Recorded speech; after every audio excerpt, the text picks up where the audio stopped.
A pattern is emerging, and it's not looking good for Uzor Arukwe. I'm genuinely worried about Uzor Arukwe. Yes, I am.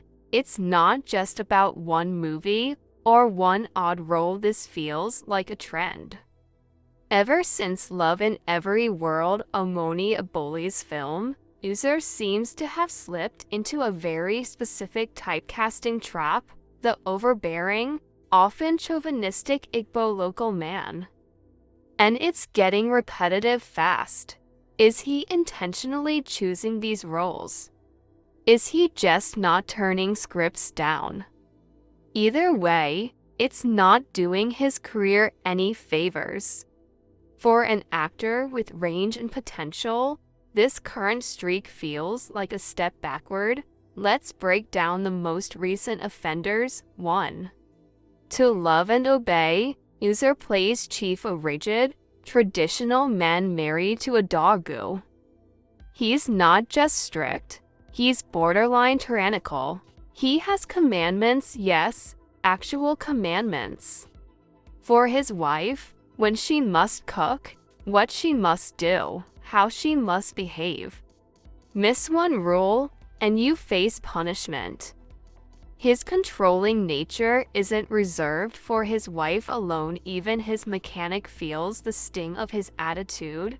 It takes illness, yes, only sickness for Chief to begin valuing his wife. But by then, as a viewer, you've already tuned out. It's draining to watch such a character spiral in ego and domination for 80% of the runtime. 2. Big Fish. This one tries to be comedic, and yes, I'll admit I laughed in a few places. Uzor plays Lotana, a wealthy Igbo businessman who meets Oluchi after his luxury car breaks down. Sparks fly, romance brews. Until we discover the twist, Lotana is already married. Oluchi's brother, Izukukwu, who is hilarious, by the way, steps in not only as comic relief, but as a necessary conscience. When Oluchi becomes pregnant, the truth explodes. Lotana, now desperate to be a father, must reckon with the mess he created.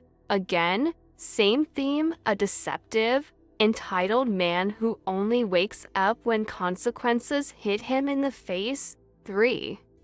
Wherever love leads. And then there's Ifeanyi. Wealthy, polished, generous. Angela, his fiancée, is living the dream until the morning after their engagement, when she finds out Ifeanyi has multiple children with different women. Bloom. Another betrayal.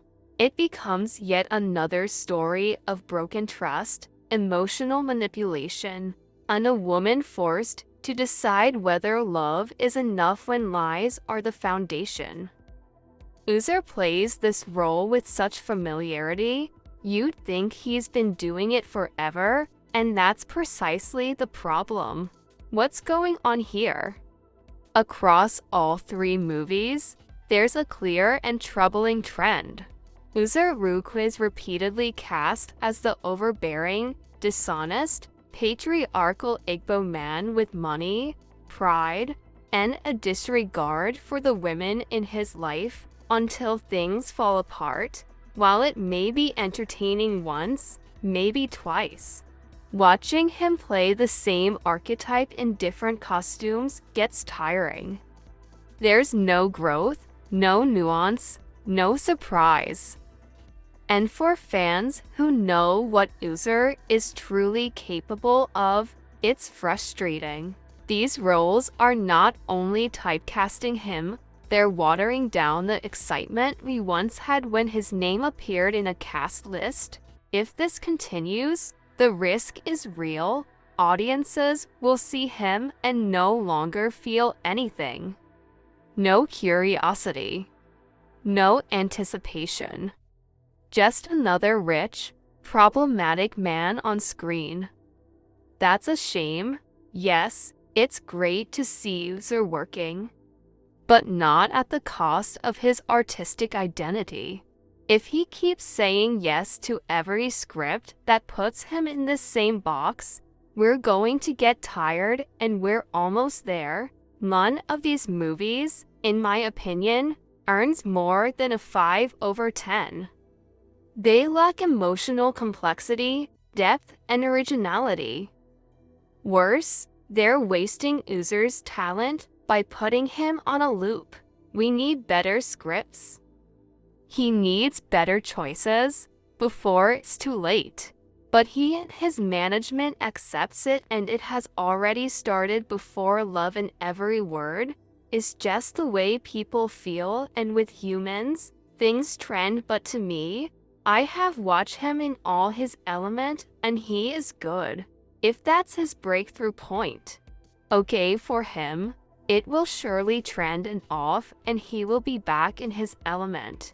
If he knows what he is doing, this should be his investing time. But what if this is his source of income? Don't we think about that as well? I thought they play their role and get paid. They go soon see finish, but nothing vex me reached that one he featured Mike. I don't like that guy's exotic movies, they vex me. I don't even watch me his films again. He just started posting anything, anyhow on his blog. After his rise with Omoni, he eats, he snaps and post. He walks, he snaps and post. I really had a high esteem of him. But since about a month ago, I don't follow him again.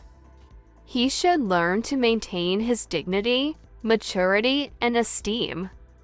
My last movie I watched of him was 3 is a Match. After 0, he behaves now like what we say in French language un parvenu. Well, I wish him all the best.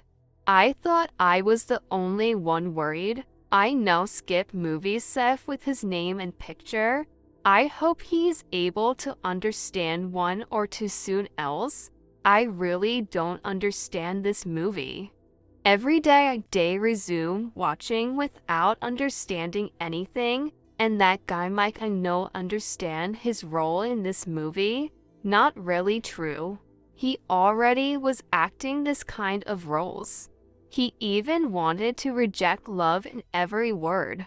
The trend already started a while before the movie, but he should just enjoy it while it lasts.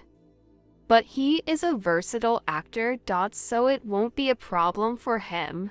If he wanted to reject, why then is he still on the same role? This is just few of the recent movies released with him as the cast and same storyline.